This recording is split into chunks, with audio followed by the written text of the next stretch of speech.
একদিন বাড়িতে মা না থাকলে বাড়িটা পুরো ফাঁকা ফাঁকা লাগে।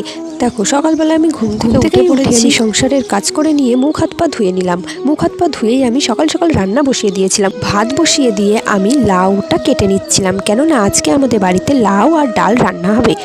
বাইরে এত গরম পড়ছে, তার জন্য আমি নিরামিষই রান্না করেছি। বন্ধুরা, তোমরা কে কোথার থেকে দেখছো অবশ্যই কমেন্ট করে জানাও। রান্নাবান্না শেষ করে আমি জামা প্যান্টগুলো কেচে, জানো তো মেয়েদের সংসারের হাজারটা কাজ, তবুও কিছু কিছু মানুষ বলে কি কাজ করিস।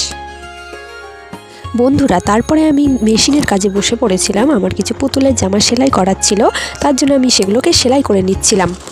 এত গরমের মধ্যে বাড়ি থেকে কোথাও বেরোতে ইচ্ছেই করে না, তার জন্য আমি বাড়িতেই থাকি। বন্ধুরা দেখো, তোমাদের সাথে কথা বলতে বলতে আমি স্নান করে আমি মুখে ক্রিম লাগিয়ে নিচ্ছিলাম এবং মাথাটা আঁচড়ে নিচ্ছিলাম। তারপরে বন্ধুরা দেখো, আমি ভাত খেতে বসে পড়েছি। সকাল থেকে কিছুই খাইনি, তার জন্য প্রচুর খিদে পেয়ে গেছিলো। বন্ধুরা দুপুরবেলা যখন দেখলে না আমি ওগুলো সেলাই করছিলাম, সেগুলোই এখন আমি দিতে যাচ্ছি। আর ওখান থেকে আসার পর আমি রাতে 1 ঘন্টা বই পড়েছিলাম। তো বন্ধুরা, ভিডিওটা কেমন লাগলো অবশ্যই কমেন্ট করে জানাও। চ্যানেলটিকে সাবস্ক্রাইব করো।